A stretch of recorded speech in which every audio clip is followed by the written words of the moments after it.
तर आपण या ठिकाणी हे वाक्य इंग्रजीत बदलणार आहोत अतिशय सोप्या पद्धतीने. तर वाक्य काय आहे पहा.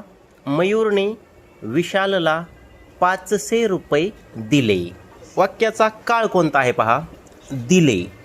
दिले म्हटलं की तुम्ही लक्षात ठेवायचं की या वाक्याचा काळ आहे साधा भूतकाळ म्हणजेच सिंपल पास्ट टेन्स. आता वाक्य कसं बनवायचं पहा. तर याला अगोदर आपण क्रमांक देणार आहोत. पहिल्या शब्दाला 1 क्रमांक, नंतर शेवटच्या शब्दाला 2 क्रमांक आणि इथून मागे आपण उलट क्रमाने क्रमांक देत येणार आहोत. 500 रुपयाला 3 क्रमांक आणि विशालला 4 क्रमांक. चला बनवूया वाक्य. आता पहा मयूरने म्हणून मयूर लिहून घ्यायचं MAYUR मयूर. आता दिले.